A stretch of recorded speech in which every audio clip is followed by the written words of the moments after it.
యుద్ధంలో ఆకు ఒక్కతో పోక చెక్క అంటే ఏది పోక చెక్కతో నోరెండంట అన్నటువంటి చందంగానే ఉంటుంది. ప్రస్తుతం రష్యా ఉక్రెయిన్ యుద్ధం పతాక స్థాయికి చేరుతుందా? యాక్చువల్గా అయితే యుద్ధం విరామం జరగాలి, యుద్ధం ఆగిపోవాలి.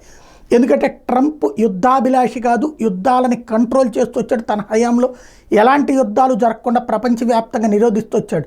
సామ దాన భేద దండోపాయాలు ఉపయోగించి కంట్రోల్ చేశాడు. కానీ బైడెన్ వచ్చినప్పటి నుంచి అదే ప్రయోగం సామ దాన భేద దండోపాయాలు ఉపయోగించి యుద్ధాలు క్రియేట్ చేశాడు. దక్షిణ కొరియా ఉత్తర కొరియా మధ్యన, చైనా తైవాన్ల మధ్యన. అదే సందర్భంలో అమెరికాకి మాత్రం సేఫ్గా ఉంచుతూ మిగతా దేశాల మధ్యన, అటు ఇజ్రాయెల్కి హమాస్కి మధ్యన, ఇజ్రాయెల్కి ఇరాన్కి మధ్యన, ఇజ్రాయెల్కి హౌతీలకి మధ్యన ఇట్లాంటి యుద్ధాలు క్రియేట్ చేశాడు. అట్లాగే రష్యా ఉక్రెయిన్ యుద్ధాన్ని యూరోపియన్ యూనియన్ అంతా రష్యా ఉక్రెయిన్ వెనకాల పెట్టి, నాటోనంతా ఉక్రెయిన్ వెనకాల పెట్టి రష్యాతో ఒక తరహా మూడో ప్రపంచ యుద్ధం దిశగానే అడుగులు వేశాడు.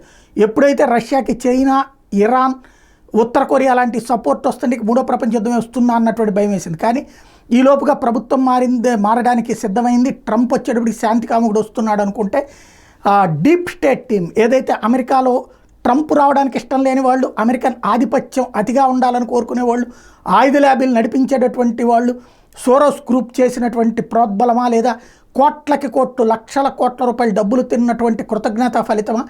ఉక్రెయిన్ ATACMS రాకెట్ల మిస్సైల్స్ని పెద్ద ఎత్తున వేసింది. లాంగ్ రేంజ్ మిస్సైల్స్ అమెరికా ఇచ్చినటువంటి వాటిని వాడింది తొలిసారిగా ఉక్రెయిన్. దాంతో అణుబాంబులు సిద్ధం చేయమని చెప్పాడు పుతిన్. ఇప్పుడు అటో ఇటో తేల్చాలి. ఒక్కసారి తన మీద పడ్డ దాడికి కనుక ప్రతి దాడి చెయ్యకపోతే పుతిన్ తనకి ఇజ్జత్గా సవాల్ అవుతుంది. తన దేశంలో తను వెదవవుతాడు. కాబట్టి భారీ దాడి చేయాలి.